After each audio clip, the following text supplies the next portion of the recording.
For as long as I can remember, in fact, basically for as long as I can remember, I was going to New York to dance. That's it. I didn't know what that meant. I watched Fred Astaire and Ginger Rogers movies and Gene Kelly and all those old musicals all summer long on the old movie channel. It started at 12 o'clock. So in the summer, from 9 to 12, I practiced my dancing every day for 3 hours. You know, I warmed up, I did my ballet, I did my jazz, I rehearsed all the numbers I knew, and at 12 o'clock I had my lunch and watched movie musicals. That was every day of every summer as I was growing up. And so I wanted to go to New York and dance. I was not sure, as I said, what that meant, but I was driven to do that.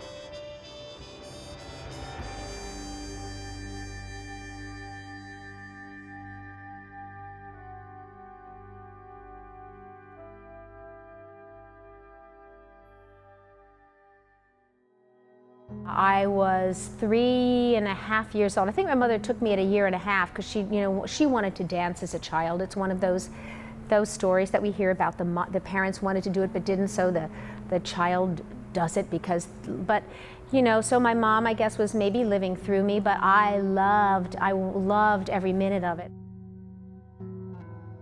She was there through thick and thin. She gave up everything, drove me to dance classes on Monday and Tuesday and Thursday and Saturday.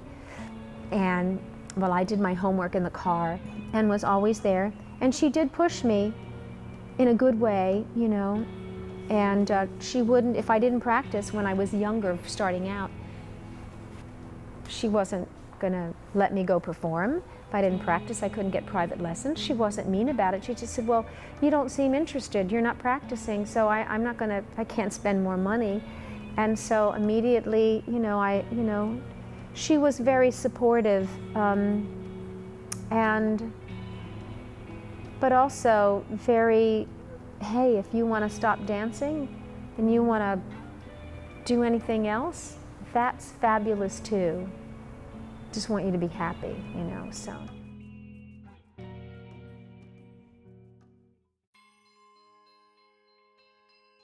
As a kid, like in my teens, I danced with my dancing studio and by myself, danced for bowling banquets, the Moose Club, the Else Club, a bunch of things, the Masons, and then started working in nightclubs in the area. And so that kind of got me on this role of having my own act. So I went to New York having my own act, but nightclubs were sort of dying then. This was mid-late 60s. And I danced at the Latin Quarter, and then there was a club that is now a dance place, but it was the Copacabana, where they had stars like Sammy Davis and Peggy Lee and Don Rickles, and so I was the lead dancer there. And then that was kind of the end of the nightclub era, and people said, hey, you're in New York, you should sing and study singing, study acting when I got there, and audition for Broadway shows. So I did. I thought, okay, that's what I'm supposed to do, I'll do that. And I auditioned, my third audition, I got my first Broadway show, and then from then I just continued. I was very lucky. From '69 to the end of 2001, I was working in Broadway shows, and only a handful of months was unemployed. So, so I was really lucky in that. And so that's kind of and then during that time I started, let's be the dance captain, which means you teach people, new people coming in the show, you give notes, you keep the show clean, you hold auditions. And then I was becoming the assistant to a choreographer, then the associate, then supervising the dance supervisor for that show and the tours. And in the meantime, people would ask me to run around and choreograph this, that, or the other thing, which I still do that at regional theaters, choreograph and direct. And yeah.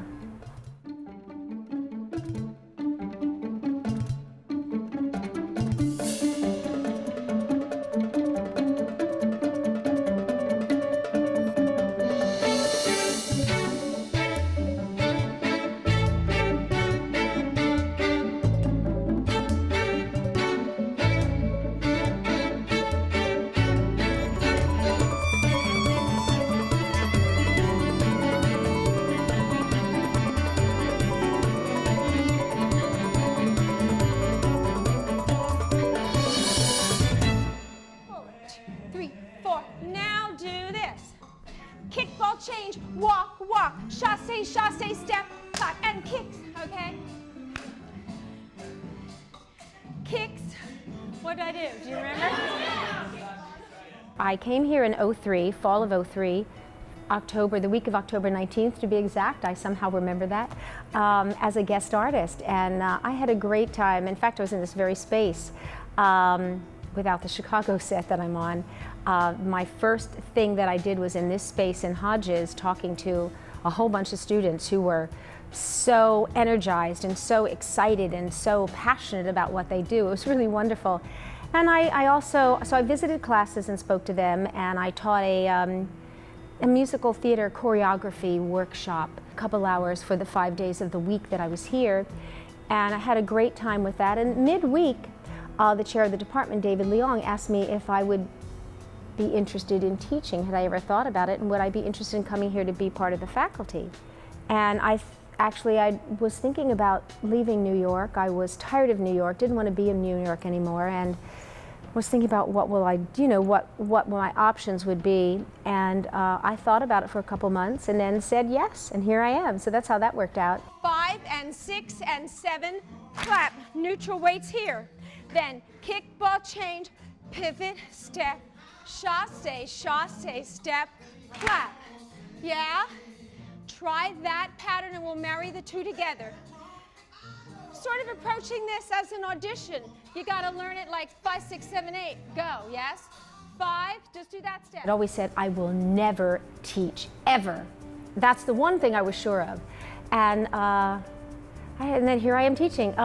But as a choreographer, as an assistant, as a dance captain in Broadway shows, because my background is Broadway musicals, I was always teaching people. As the associate or this dance supervisor, I was always putting in the stars, teaching them, and I did it really well. You know, getting information through to people and helping them look good, getting through to them. So I was really good at that. And that's actually what I did a lot of. You know, after you create things and then you're giving that information to people, you have to teach it to them. But I refused to look at it as teaching. Totally refused, and said I would never teach. And when people said, you know, is that something that you would want to do and give back? And I said, I will never teach. And here I am, and I love it. Good. Now, come back. We're in a crowded dance floor, and you're looking for that special someone that's out there. So you're not gonna, you need a little more personal space, but you're tighter, you have a limited area, and you're trying to get that person there. So what you are doing is beckoning, enticing, charming. That's your tactic with the dance steps. Ready? Out there, nice and close. 5, 6, 7, 8. Oh, 1, 2, 3, 4, 5, 6. Ooh, ooh, 1, 2, 3, 4, 5, 6. Kickball change, new tactic. Make them dance with you. Here's the acting beats. You've got to see that person. This is your most favorite step. This is the way this is your cool way of coming after them, and then that's the surprise. So you're not coming on too strong at first, right? And then there's a little surprise, but then you sort of back off and do it again. And then that doesn't work, gang. 7 and 8 and, oh, you like this? You like that step? Hey, you like it? Well, I can also do this. Come on, let's go. Okay, that's your acting beat. In the simple steps, that's the acting beat. Group 1 again. I think I saw myself, though, not as just going in and doing steps, teaching people dance steps, dance technique. And that's something I don't want to do. I'm more concerned with a person's heart when they move, that they're connected to what they move, that they tell a story when they move.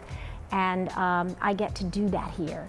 That's exactly what I get to do with Moving for the Actor in my musical theater. And yes, there's a set of skills that they have to have, of course, but I like to get to the other stuff, you know, about why they're doing it, what they're doing and why they're doing it. That's much more important to me. So yeah, so I am teaching, yeah. Mommy made me mash my M&Ms.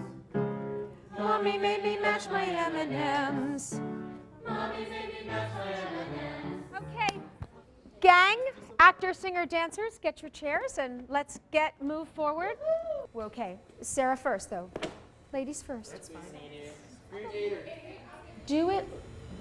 Let's play like it's a letter that it's a good thing for you. Oh, so the tempo, the energy that of opening the letter is one thing, and then it gives you a chance to let us see you discover, oh, this is really good. Oh, we get to see the oh crap moment. Do you know what I mean? Where that your little heart is not in the same, it's not in one piece anymore. What do you do, A, without him? How do you feel about that? B, you're alone in the world. C, what are you going to do? What happens to those plans? Not only is this minute screwed up, the next 2 minutes, 4 years, 5 years, all of it's out the window. So I want you to take in all of that. So those, I think what happens when somebody says, no, I don't want to see you anymore, your heart's broken. Mm-hmm. What are you going to do without him, you think? Mm-hmm. So there's part of her that's in between. I'm talking about the micro poop moments. And I think that she has to be thinking about, you know, what she's going to do. She's lost. So I need you to feel the beats in between and not keep playing the same thing. Will you try that? Yes. Cool.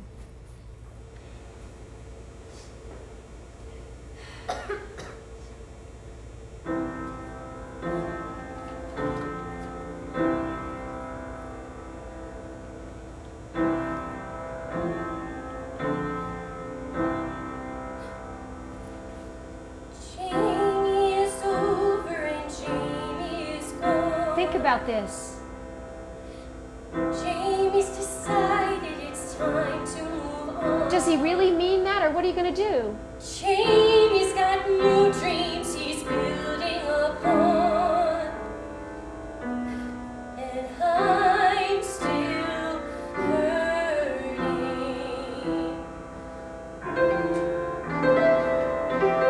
Good. Starting to have a little more texture, and there's some spaces in between where you're thinking. I'd like to do it now without the chair and without the letter. Okay.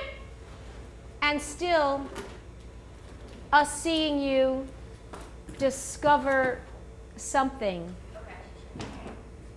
Because if it's just after, we've got to see a change in you. Right. So see if you can take some of that work and apply it on this intro. And we'll keep it the same length for now.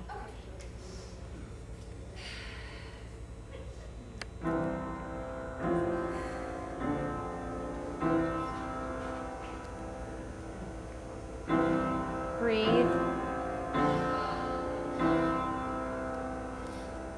Jamie is over and Jamie is gone. Do you want to even think about it? Jamie's decided it's time to move on. Can that really be true?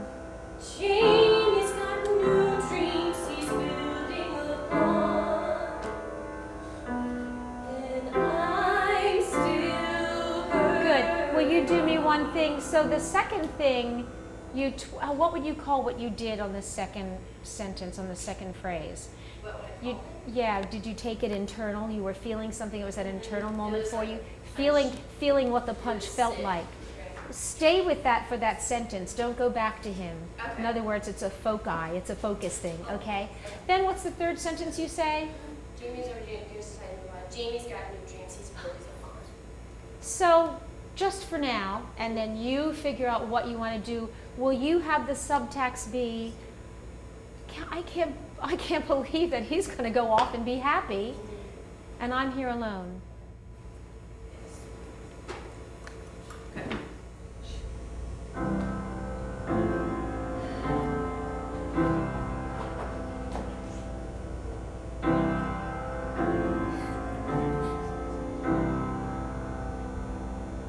Jamie is over and Jamie is gone. Jamie's decided it's time to move on.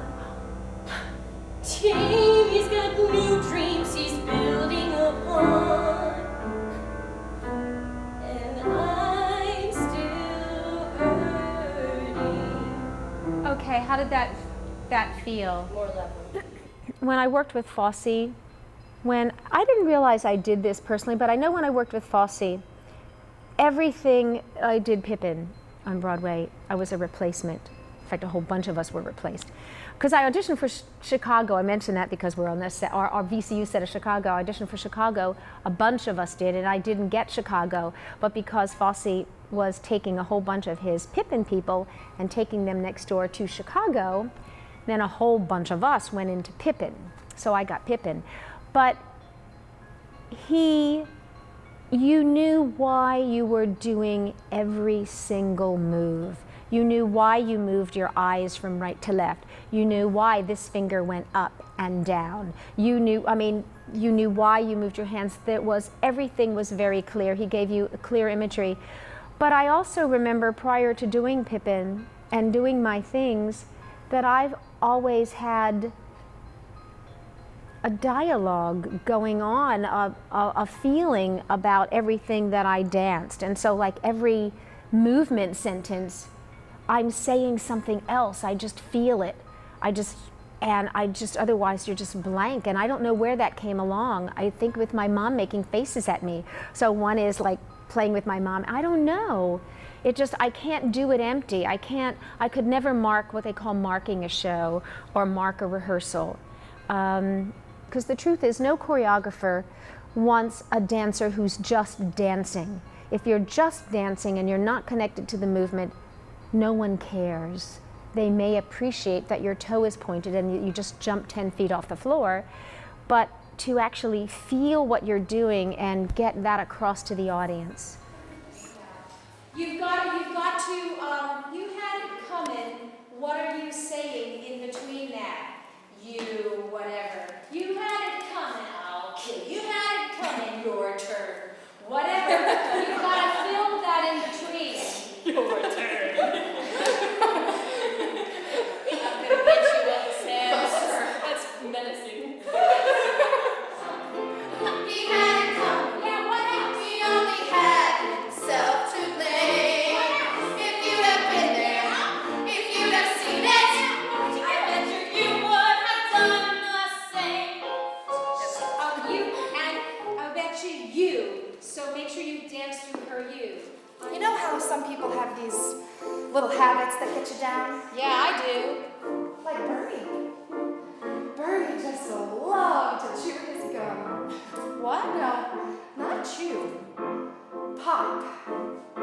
So this one day I come home a little irritated. So let me feel that level underneath of your frustration about pop. You know, maybe it's that, but it's underneath, okay? Okay, just take it a little bit back. No, would do that to me all the time. And he knew that it annoyed the out of me when he did it anyway. Oh, so you know what I did? What? Want to know what I did? Yeah. I shot the bastard. Shut the hell up! No, I did. What did you do? Oh yeah, there was a shotgun that uses to shoot deer. And then took that thing down. And I shot it twice. Okay, that's what we want. Come on. You know how some people have these little habits that get you down? Yeah. Like Bernie. Bernie loved to chew gum. Chew? Oh no, not chew. Pop. So this one day I come home a little irritated. I'm looking for some sympathy. And there's Bernie, lying on the couch, drinking a beer, and chewing. Chewing? No, not chewing. Popping. So I said to him, hey Bernie, you pop that gum one more time. Oh, he did. So I took the shotgun off the wall and I fired 2 warning shots into his head. He had it coming. Woo! Do you know what you just did? What do you mean? What you just did? How you just Yes. did this? Yes. Because there's different levels, and you had fun with it too, but you were really getting into it, and there was just all these different colors. Oh, and you're angry, and then you're kind of laughing about it and teasing him, and because you have like a little secret of what's coming next, you know? That was really good. And it had a great energy about it, you know? And I think these women love telling their stories. They love this. They want to tell their story. They're, you know, kind of famous. So to get out here and share this thing is really pretty cool. We had a tough time. We only had himself to blame. If you know That's it. Good. Then he gets up. He's still staggering, and you say, can't say the word.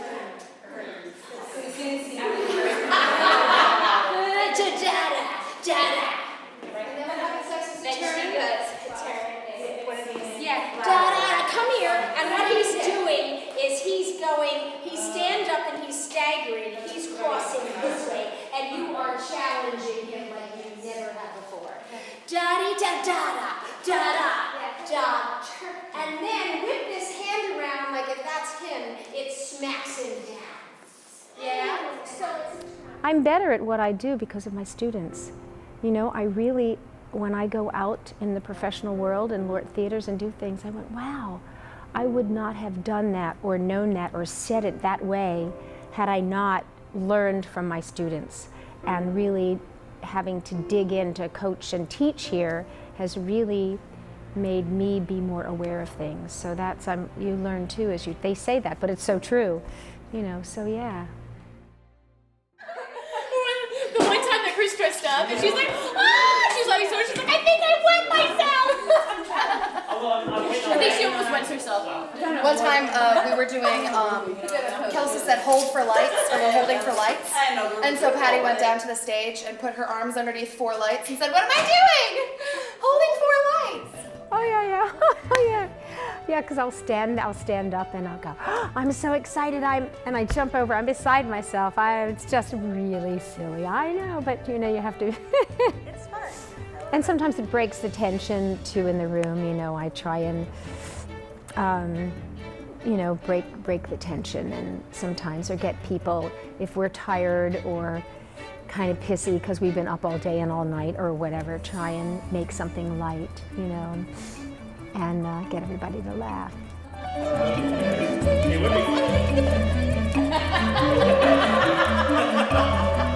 you got down on Chris Roy, you got down on the wrong knee last night. Yeah, you did. Oh my gosh. I was really embarrassed for you.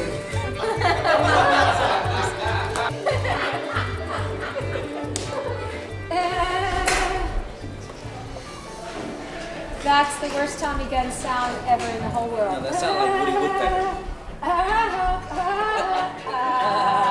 Okay. Yes. Patti to Beck.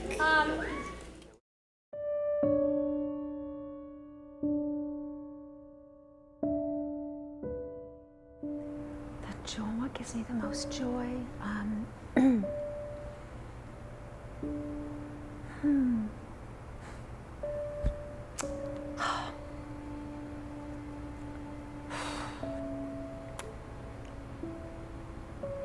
Two things. Helping people feel good about themselves, and wow, you know, it's good. And giving people my time, because I never used to do that. Yeah. Giving of myself, giving my time. I think that's one of the best gifts we can give people. You know, and I've learned, it took me a long time to learn that. But that, and helping people to feel good about themselves, what they are doing, making, you know, that's just fabulous. You know, I really like doing that. Yeah, so I guess that's why I like teaching, or just anything that, whatever it is, for someone to feel good about who they are, or what they're doing in the moment, you know, and giving them support, nurturing them, so, yeah. Yeah, I owe everybody that I've ever worked with, you know, and my students, and my mother, and my father for paying for And just everyone I've ever worked with, I have learned a lot. Every actor, every director, yeah.